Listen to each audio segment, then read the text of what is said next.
News alerts.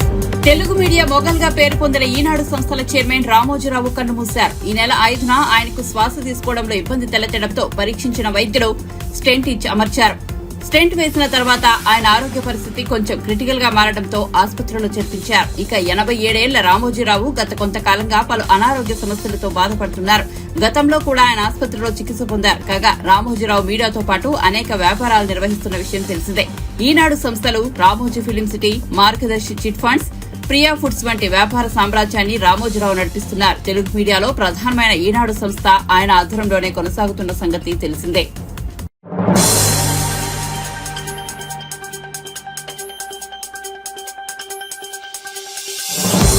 వరుసగా మూడోసారి ప్రధానిగా నరేంద్ర మోదీ ప్రమాణ స్వీకారం చేసేందుకు ముహూర్తం ఖరారైంది. జూన్ 9వ తేదీ రాత్రి 7:15 ఢిల్లీలోని రాష్ట్రపతి భవన్ లో ఈ ప్రమాణ స్వీకారోత్సవం జరగనుంది. నరేంద్ర మోదీతో మంత్రివర్గం సభ్యులతో రాష్ట్రపతి ద్రౌపది ముర్ము ప్రమాణ స్వీకారం చేయనున్నారు. ఈ మేరకు రాష్ట్రపతి భవన్ నుంచి ఒక ప్రకటన వెలువడింది. కాగా టీడీపీ అధినేత చంద్రబాబు, బీజేపీ జాతీయ అధ్యక్షుడు జేపీ నడ్డాతో ప్రత్యేకంగా సమావేశమయ్యారు. వీరి భేటీ దాదాపు అరగంట పాటు సాగింది. అనంతరం చంద్రబాబు అమిత్ షాను కలిశారు. బీజేపీ అగ్రనేతలతో సమావేశం అనంతరం చంద్రబాబు టీడీపీ ఎంపీలను కలిశారు. ఎన్డీఏ పెద్దలతో సమావేశం వివరాలను చంద్రబాబు తన ఎంపీలతో పంచుకున్నారు.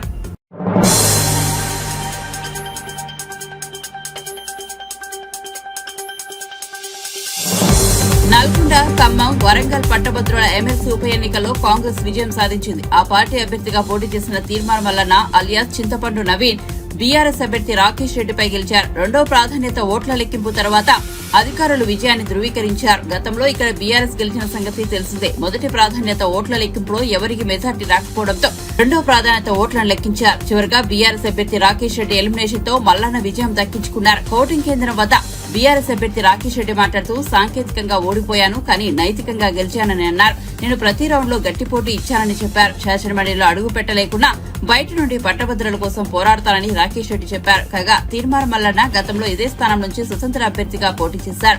ఈ ఎన్నికల్లో కూడా గట్టి పోటీ ఇచ్చారు. బీఆర్ఎస్ అభ్యర్థి వల్ల రాజేశ్వర్ రెడ్డి చేతిలో ఓడిపోయారు. గతంలో మహబూబ్ నగర్, రంగారెడ్డి, హైదరాబాద్ పట్టభద్రుల ఎమ్మెల్సీ స్థానం నుంచి కాంగ్రెస్ తరఫున పోటీ చేసి ఓడిపోయారు. కాంగ్రెస్ పార్టీ అభ్యర్థి తన కోటా మ్యాజిక్ ఫిగర్ ను చేరుకోకుండా మేము కట్టడి చేయగలిగాం. శాసన మండలి లేదా చట్టసభలు అనేటువంటి సంవత్సరానికి 30 రోజులు 40 రోజులు మాత్రమే ఉంటాయి. వాళ్ళ పక్షాన నేను చట్టసభల్లో పోరాటం చేయలేకపోవచ్చు, వాళ్ళ పక్షాన ప్రశ్నించలేకపోవచ్చు, కానీ జనసభలో 365 రోజులు 24/7 నేను ప్రజల కోసం ప్రశ్నిస్తా, ప్రజల తరపున ప్రభుత్వం మీద పోరాటం చేస్తా, ప్రజల గొంతుకై ప్రజల మధ్యలోనే ఉంటాను నేను నిత్యం కూడా. చాలా మంది పార్టీలకు అతీతంగా నేను బీఆర్ఎస్ పార్టీకి చెందిన వాడిని అయినా కూడా అటు కాంగ్రెస్ పార్టీ వాళ్ళు కానీ లేదా భారతీయ జనతా పార్టీ వాళ్ళు కానీ ఇలాంటి వ్యక్తి చట్టసభలో ఉంటే బాగుంటుందని చెప్పేసి వాళ్ళు కోరుకున్నారు. ఓట్ల రూపంలో దాన్ని వాళ్ళు ప్రతిబింబించే విధంగా కూడా చేయడం జరిగింది. ఇదే కాంగ్రెస్ పార్టీ అభ్యర్థికి ఓటు వేసినటువంటి మొదటి ప్రాధాన్యత ఓటు వేసినటువంటి వాళ్ళలో సగానికి పైగా నాకు ఓట్లు వేసాను సెకండ్ ప్రయారిటీలో. అంటే కాంగ్రెస్ పార్టీ ఓటు వేసినటువంటి వాళ్ళు కూడా నేను గెలవాలని కోరుకున్నారు. కానీ దురదృష్టవశాత్తు మొత్తం ప్రభుత్వానికి ఎదురొడ్డి పోరాడను. అధికార యంత్రాంగం ప్రభుత్వం మొత్తం ఒకవైపు అయితే నేను మా పార్టీ ఇంకోవైపు. కాబట్టి నేను విజయం సాధించలేకపోవచ్చు, కానీ తప్పకుండా నైతికంగా తప్పకుండా నేను విజయం సాధించాను 100%. వివిధ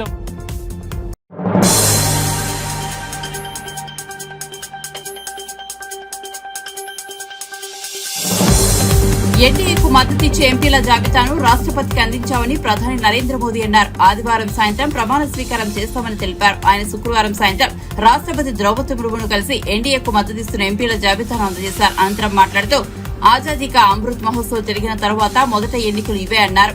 ఎన్డీఏకు దేశ ప్రజలు మూడోసారి అవకాశం ఇచ్చారన్నారు. దేశానికి మరింత సేవ చేయాలని, మమ్మల్ని ఆశీర్వదించాలని పేర్కొన్నారు. ఎల్లుండి జూన్ 9వ తేదీన సాయంత్రం 6 గంటలకు మోదీ మరోసారి ప్రధానిగా రాష్ట్రపతి భవన్లో ప్రమాణ స్వీకారం చేయనున్నారు. ఆయనతో పాటు పలువురు ఎంపీలు, కేంద్ర మంత్రులుగా ప్రమాణ స్వీకారం చేస్తారు.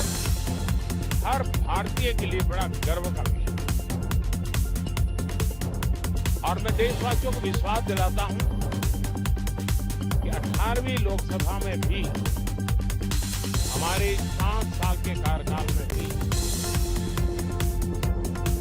हम उसी गति के साथ उतने ही समर्पण भाव से देश की आशा आकांक्षाओं को पूर्ण करने में कोई कमी नहीं रखी।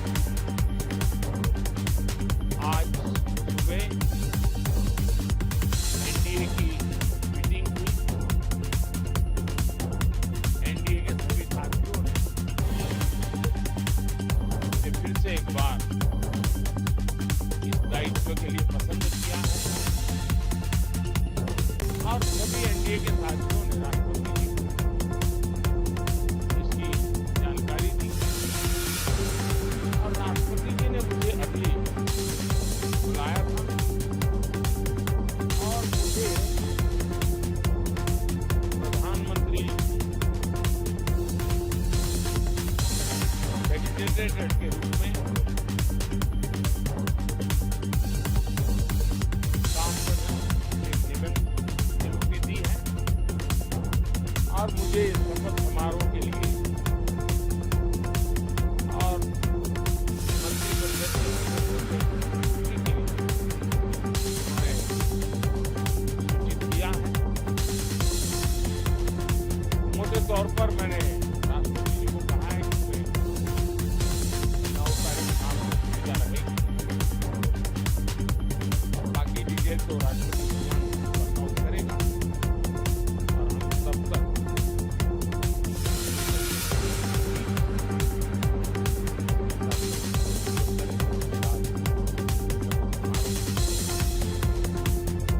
साथियों, सरकार एनडीए की एक प्रकार से एनडीए 1, एनडीए 2 और एनडीए 3 एक निरंतर और हमारे संकल्पों को लेकर के, सुशासन के प्रति हमारी प्रतिबद्धता को लेकर के और देश के सामान्य जन के सपनों को पूरा करने के प्रयास में इस निरंतरता को हम और अधिक ऊर्जा के साथ और अधिक व्यापक विजन के साथ आगे बढ़ाएंगे और समय सीमा में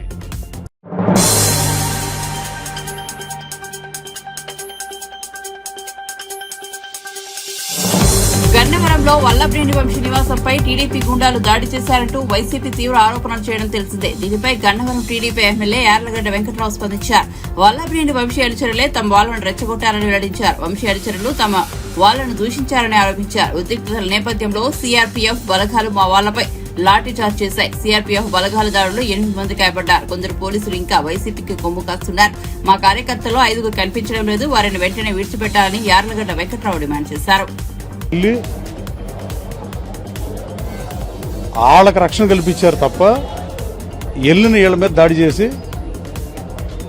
ఇంకా వైసీపీ ప్రభుత్వం ఉన్నట్టుగా వాళ్ళు భావిస్తున్నారు. గతంలో ఇదే పరిస్థితులు ఉన్నాయి.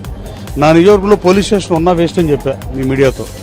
అన్ని అక్రమ కేసులు, ఎవడు దెబ్బలు తిన్నాడు ఆడి మీదే కేసులు పెడతారు. ఎనికేపాడులో అతను ఆ రోజు వస్తే ఆ రోజు 170 మంది పోలీసులు రోప్ పట్టి పెట్టి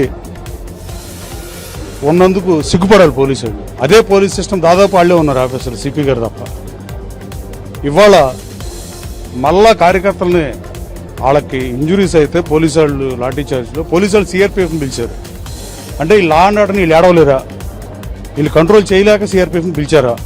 లేకపోతే గతంలో ఉన్న సంబంధాలు, గతంలో తీసుకున్న డబ్బులు, గతంలో ఉన్న సంబంధాలతో ఇంకా అలాగే కొనసాగుదాం అనుకుంటున్నారా? ఇప్పుడు కూడా 6 తెలుగుదేశం పార్టీ కార్యకర్తలు ఎక్కడున్నారో తెలియదు, ఏ స్టేషన్లో ఉన్నారో తెలియదు. ఒక 2 మాచవరం స్టేషన్లో ఉంటే వాళ్ళు మాత్రం పంపించారు, వాళ్ళు హాస్పిటల్ అడ్మిట్ అయ్యారు. తెలుగుదేశం పార్టీ కార్యకర్తల మీద దాడి జరిగితే తెలుగుదేశం పార్టీ కార్యకర్తలని నేను సంయమనం పాటించాల్సిందిగా నేను మా శ్రేణులందరికీ చెప్పా. ప్రజాస్వామ్యంలో హింసకు తావలేదని చెప్పా. అలాగే నేను మా వాళ్ళని సంయమనం పాటించమని చెబుతున్నా. కానీ ఎన్నికలకు ముందు తేలపురంలో జరిగిన సంఘటనలు కానీ, నేను పోలింగ్ సరళిని పరిశీలించడానికి వెళ్ళినప్పుడు నా కారు మీద దాడి చేసినప్పుడు కానీ ఏమీ చేయలేని పోలీసు ఇవాళ మాత్రం సిఆర్పీఎఫ్ని పిలిచి తెలుగుదేశం పార్టీ కార్యక్రమం కొట్టిస్తానని తీవ్రంగా ఖండిస్తున్నా. పోలీస్ శాఖ వైఫల్యంగా నేను భావిస్తున్నా. అంటే ఈ ఇంత పెద్ద విజయవాడ కమిషనరేట్లో పోలీసులు చాలక సిఆర్పీఎఫ్ని పిలిచారని అడుగుతున్నా. అసలు పోలీసులు ఎంతమంది ఉన్నారని అడుగుతున్నా. ఇంకా న్యాయమైన పోరాటాలు చేసే ఓపిక మాకు కూడా లేదు. ప్రతిదానికి సహనానికి కూడా హద్దులు ఉంటాయి. మేం గొడవలకు వెళ్ళం కానీ కార్యకర్తలు అత్యుత్సాహంతో కొన్నిసార్లు చేస్తే అన్నీ మనకు తెలిసేది. నేను వారిస్తున్న గ్రామాల్లో కొన్నిసార్లు జరుగుతున్నాయి. నేను గన్నవరం నియోజకవర్గంలో విజయోత్సవ ర్యాలీలుగా నేను పెట్టలా. ఎందుకంటే సమయం పాటిద్దాం మనం, లేకపోతే గొడవలు జరుగుతాయనే ఉద్దేశంతో వీడియో కూడా నేను రిలీజ్ చేశాను. ఈ పోలీస్ శాఖలు మరి ఏం చేస్తున్నారో నాకైతే అర్థం అవట్లా. వాళ్ళకి నేను తెలుగులో చెప్పాను, పోలీస్ డిపార్ట్మెంట్ చాలా దుర్మార్గంగా వ్యవహరించింది. దాంట్లో నో డౌట్ అబౌట్ ఇట్. అంటే పోలీస్ శాఖ వారు అక్కడికి వెళ్ళిన తెలుగుదేశం పార్టీ కార్యకర్తలను అదుపు చేయలేక అవతల డాబాపైకి ఎక్కి ఏదో ఫింగర్స్ చూపెత్తే లాంటి కవ్వింపు చర్యలు పాల్పడితే దుర్మార్గంగా వ్యవహరించారు. అక్కడ ఉన్న వాళ్ళు చెప్తారు ఏం జరిగిందో. నేను వాళ్ళని వారిచ్చి నాకు తెలియకుండా జరిగిన సంఘటన. యాక్చువల్లీ నేను రాత్రి 3:30 ఇక్కడ ఉన్న గన్నవరంలో వచ్చి కలుస్తుంటే పొద్దున్న 6 దగ్గర నుంచే ఇంటికి మళ్ళీ వస్తుంటే వాళ్ళు 2 ఎప్పుడో 2:15 ఏసీపీలు సీఏలు అందరూ నన్ను కలవడానికి వచ్చారు మర్యాదపూర్వకంగా. నేను వాళ్ళకు కూడా చెప్పాను, నిద్రలేదు రాత్రి నుంచి 2 గంటలు పడుతుందని మామూలు క్యాజువల్గా చెప్పాను. నేను తర్వాత జరిగిన సంఘటన తెలుసుకుని కార్యకర్తల కోసం అక్కడికి వెళ్ళా. పోలీసు ఎంత దుర్మార్గులంటే, sorry to say this word,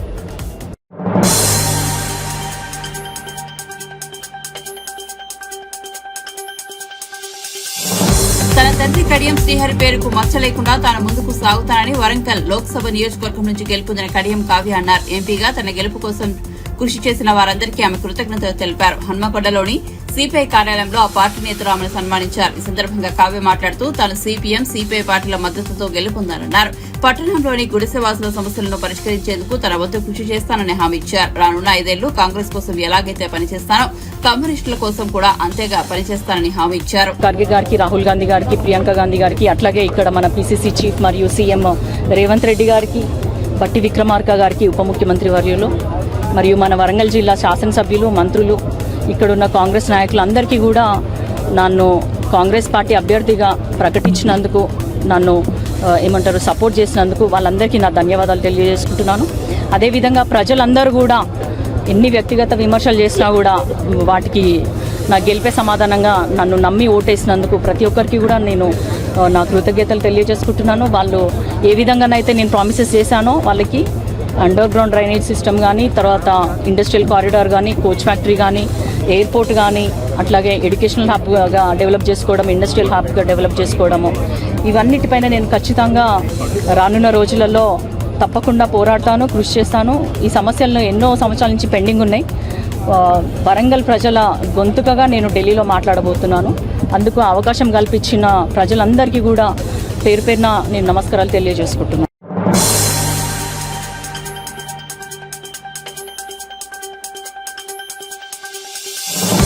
Kaleshwaram project మరమ్మతు పనులను వేగవంతం చేయాలని నిర్మాణ సంస్థలు సంబంధిత అధికారులను ఆదేశిస్తామని మంత్రి ఉత్తమ్ కుమార్ రెడ్డి తెలిపారు. ఎన్నికల కోడ్ ముగియడంతో అన్నారం, మేడిగడ్డ, సుందిల బ్యారేజీల పరిశీలనకు మంత్రి ఉత్తమ్ వెళ్లారు.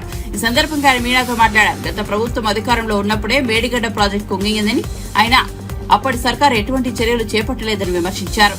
మేడిగడ్డ బ్యారేజ్ కుంగిపోయిన విషయం మీ అందరికీ తెలుసు. కుంగిపోయిన తర్వాత కూడా ఏమీ జరగనట్టుగా గత ప్రభుత్వంలో ఉన్న పెద్దలు అసలు ఏమీ రిపేర్స్, రెక్టిఫికేషన్, రెమెడియల్ మెజర్స్ ఏమీ మొదలు పెట్టలేదు. మేము ప్రభుత్వం వచ్చిన తర్వాత భారతదేశంలోనే డ్యామ్స్, బ్యారేజెస్ కి అత్యంత నైపుణ్యం ఉన్న బాడీ పార్లమెంట్ లో చట్టం ప్రకారం ఏర్పాటు చేయబడ్డ నేషనల్ డ్యామ్ సేఫ్టీ అథారిటీకి ఈ పని అప్పచెప్పినాం. ఈ 3 బ్యారేజెస్ కూడా పరిశీలన చేయండి. ఇది ఎంత నష్టం జరిగింది, ఏ విధంగా దానికి రిపేర్స్ చేయాలన్నా, ఇంకా దానికి ఏమన్నా మరి ఏ స్థాయిలో డ్యామేజ్ జరిగింది, ఏమేం టెస్టులు చేయించాలని చెప్పి కూడా నేషనల్ డ్యామ్ సేఫ్టీ అథారిటీ భారతదేశంలోనే అత్యున్నత ఈ డ్యామ్స్ అండ్ బ్యారేజెస్ లో నైపుణ్యం ఉన్న కేంద్ర ప్రభుత్వ సంస్థ. వాళ్ళు ఒక ఇంటరిమ్ రిపోర్ట్ ఇవ్వడం జరిగింది. ఆ ఇంటరిమ్ రిపోర్ట్ ప్రకారము మేడిగడ్డ బ్యారేజ్ లో ఏం చేయాలనో, అన్నారం బ్యారేజ్ లో ఏం చేయాలనో సుందిల్ల బ్యారేజ్ లో ఏం చేయాలనో వివిధ కార్యక్రమాలు వాళ్ళు లిస్ట్ అవుట్ చేశారు. కొన్ని టెస్టులు కూడా వాళ్లే రాసిచ్చారు. NDSA ఇచ్చిన ఇంటరిం రిపోర్ట్ ప్రకారం ఈ 3 బ్యారేజీల రక్షణ కొరకు, పునరుద్ధరణ కొరకు ఈ 3 ఏజెన్సీల వాళ్ళకి పని అప్పచెప్పడం జరిగింది. ఈ రోజు నేను నిన్నటి వరకు రాలేకపోయినా 2 నెలల నుంచి, ఎందుకంటే మోడల్ కోడ్ ఆఫ్ కాండక్ట్ ఉంటే మేము ఈ పర్యటించడం ఇది ఎలక్షన్ కమిషన్ పర్మిట్ చేయలేదు. ఈ రోజు మొదటి రోజు కోడ్ ఆఫ్ కాండక్ట్ అయింది.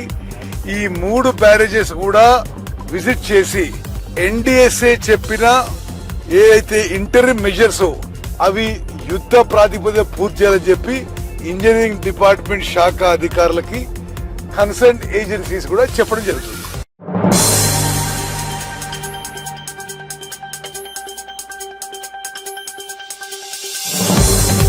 ఇటీవల ఏపీ ఎన్నికల సందర్భంగా టాలీవుడ్ నటి ప్రముఖ యాంకర్ శ్యామల పిఠాపురంలో వైసీపీ అభ్యర్థి వంగగీత తరపున ప్రచారం చేయడం తెలిసిందే. ఈ సందర్భంగా ఆమె జనసేనాని పవన్ కళ్యాణ్ పై చేసిన వ్యాఖ్యలు జనశ్రేణుల్లో తీవ్ర ఆగ్రహం కలిగించాయి. పిఠాపురంలో వంగగీత విషయం పక్క పవన్ అరవడం, ఆయాసపడ్డం తప్ప ఇతరులకు సాయపడ్డం నేనెప్పుడు చూడలేదంటూ శ్యామల చేసిన వ్యాఖ్యలతో పవన్ అభిమానులు జన సైనికులు బగ్గుమన్నారు.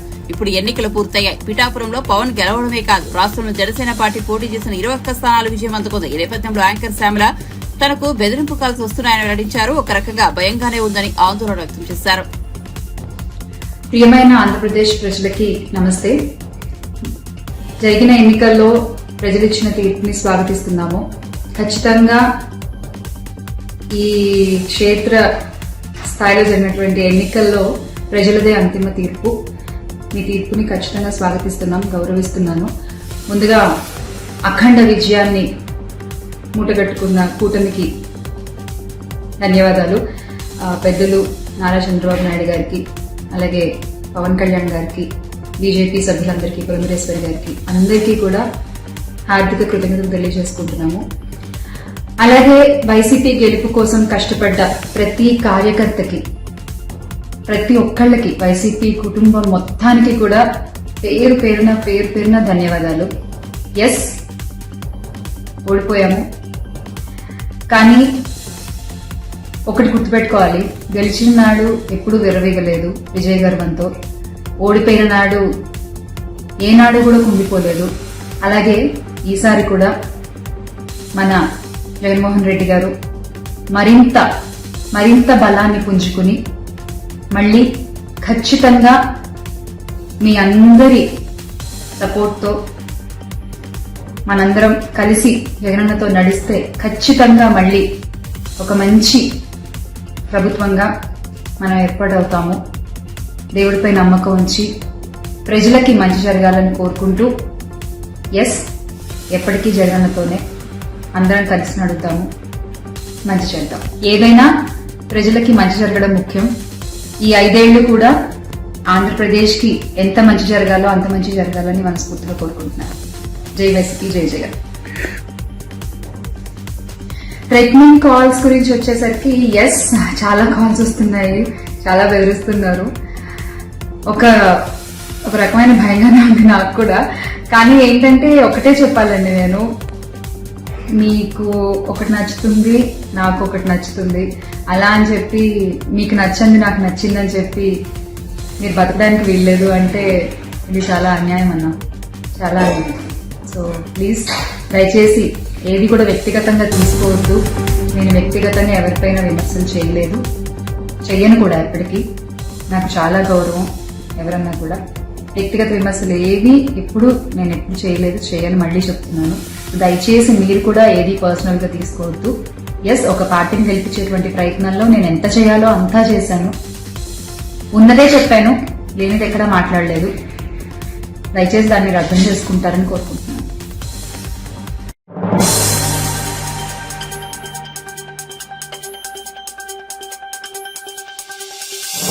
తెలుగుదేశానికి ఆంధ్రప్రదేశ్ అభివృద్ది, సంక్షేమమే ముఖ్యమని, పదవులు కాదని ఆ పార్టీ సీనియర్ నేత కనకమేడల రవీంద్ర కుమార్ స్పష్టం చేశారు. ఆంధ్రప్రదేశ్ పునర్నిర్మాణానికి అంకితమవుతామన్నారు. ఎన్డీఏలో భాగస్వామ్యంగా ఉంటూ కేంద్ర సహకారంతోనే రాష్ట్రానికి కావాల్సిన వాటిని సాధిస్తామని చెప్పారు. ఢిల్లీలో చంద్రబాబు అధ్యక్షతన జరిగిన ఎంపీలు, తెలుగుదేశం నేతల సమావేశంలో కనకమేడల పాల్గొన్నారు.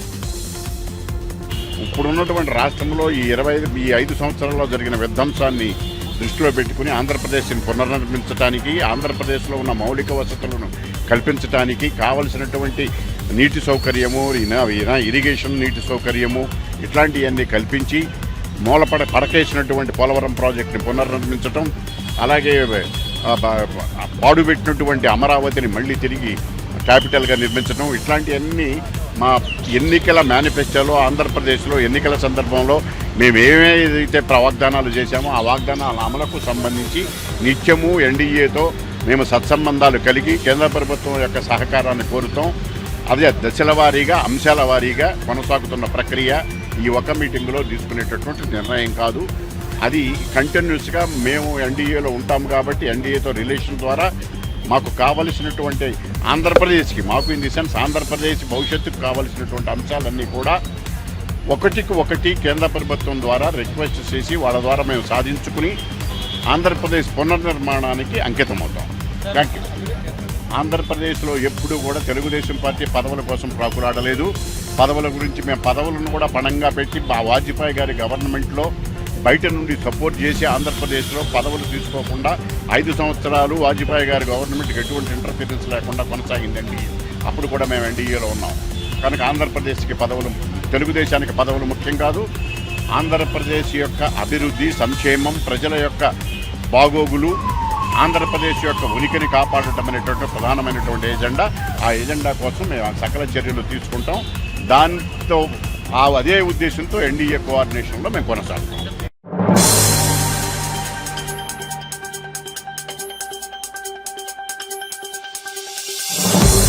అన్నమయ్య జిల్లా రాజంపేటలో టీడీపీ జనసేనకు మద్దతుగా వైఎస్ఆర్సీపీ మాజీ ఎమ్మెల్యే మేడా మల్లికార్జున రెడ్డి పేరుతో ఫ్లెక్సీలు వెలిశాయి. కాబోయే ముఖ్యమంత్రి చంద్రబాబు, జనసేన అధినేత పవన్ కళ్యాణ్ కు మల్లికార్జున రెడ్డి శుభాకాంక్షలు తెలుపుతున్నట్లుగా ఆ బ్యానర్లపై ఉంది.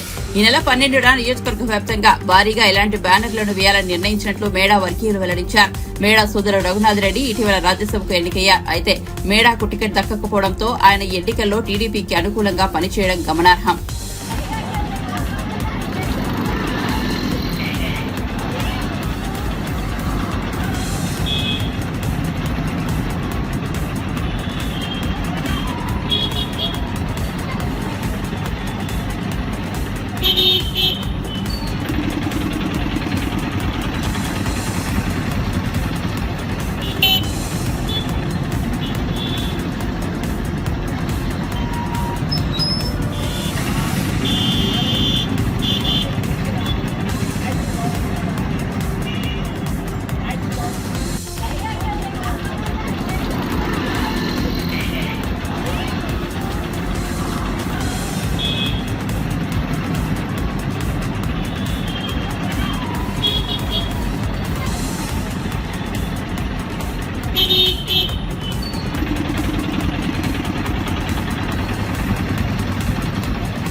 దేశవ్యాప్తంగా 400 సీట్లు గెలుస్తామని ప్రగల్భాలు పలికిన బీజేపీ నాయకులకు ప్రజలు చెంపపెట్టు లాంటి సమాధానమిచ్చారని మంత్రి కొండా సురేఖ అన్నారు.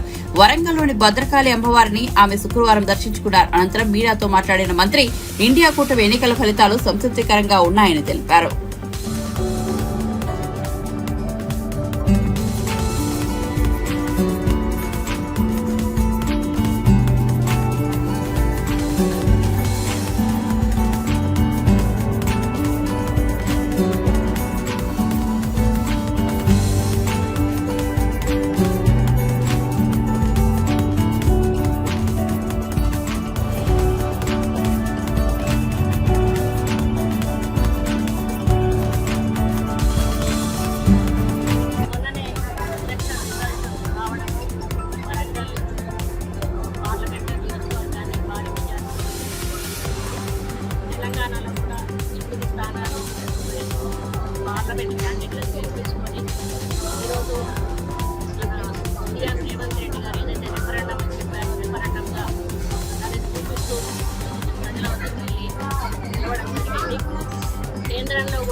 గెలిచిన ఓడిన చందంగా ఈరోజు ప్రభుత్వంలో రాబోతా ఉంది.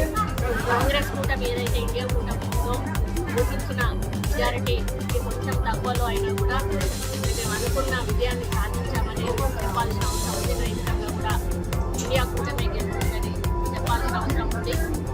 మోడీ 400 సీట్ల వస్తాయి అని చెప్పిన మోడీకి దాన్ని రీచ్ కాలేకపోవడం కూడా ప్రజల వ్యతిరేకత అనేది కూడా సందర్భంగా తెలియజేస్తూ ఉన్నాను. ఏది ఏమైనా కూడా రేపటి ఎన్నికలకు ముగియబోతా ఉంది. మా ఎలక్షన్స్ రాగానే వితిన్ 1 to 2 months ఈ ఎలక్షన్స్ రావడం వలన కొంత ఎలక్షన్ కోడ్ 2 నెలల నుంచి ఉండడం వలన మేము అనుకున్న రీతిలో ప్రజల్లో ఉండకపోయినా కూడా 6 గ్యారంటీలలో 2 గ్యారంటీలను అమలు చేస్తాము. రాబోయే ఇప్పటి నుంచి కూడా ఇంకా మిగతా గ్యారంటీల మీద దృష్టి సారించి అభివృద్ధి సంక్షేమమే ధ్యేయంగా ఈ ప్రభుత్వం ముందుకు పోతుందని తెలియజేస్తా ఉన్నాను. రేవంత్ రెడ్డి గారి నాయకత్వంలో మరి అదేవిధంగా ఒక మినిస్టర్గా మొదటిసారిగా ఇంటికి రావడం జరిగింది. ఎలక్షన్స్ అయినా వస్తానని చెప్పి అనుకున్న సందర్భంగా మరి గౌరవకారి అమ్మవారి ఆశీస్సులతో మరి వరంగల్లో ఉన్న ప్రతి టెంపుల్ని కూడా అన్ని రకాలుగా ఉండే విధంగా కృషి చేస్తానని ఒక తెలంగాణ దేవాదాయ శాఖ మంత్రిగా కూడా అన్ని టెంపుల్స్ మీద కూడా ప్రత్యేక సాధిస్తానని మరి గతంలో పక్క రాష్ట్రమైన ఆంధ్రప్రదేశ్ మనకి ఎటువంటి సహాయ సహకారాలు లేకుంటే ఇప్పుడు అక్కడ కూడా ప్రభుత్వం మారింది కాబట్టి వీలైనంత తీసుకొచ్చి ఇక్కడ దేవాలయాల కోసం చేస్తానని అదేవిధంగా ఫారెస్ట్ ఎన్విరాన్మెంట్ మినిస్టర్గా కూడా నా బాధ్యతలన్నీ కూడా శ్రద్ధతో నిర్వహించి ప్రజలకు ఎటువంటి ఇబ్బంది కాకుండా ప్రభుత్వంకు మంచి పేరు వచ్చే విధంగా మరి మా శాఖలను నడిపిస్తానని అదేవిధంగా వరంగల్ బీసీ ప్రజల మీద ఇప్పుడు ప్రత్యేక దృష్టి సారించి వారి అభివృద్ధి సంక్షేమాన్ని ముందుకు తీసుకుపోతూ మరి నా యొక్క పరిపాలన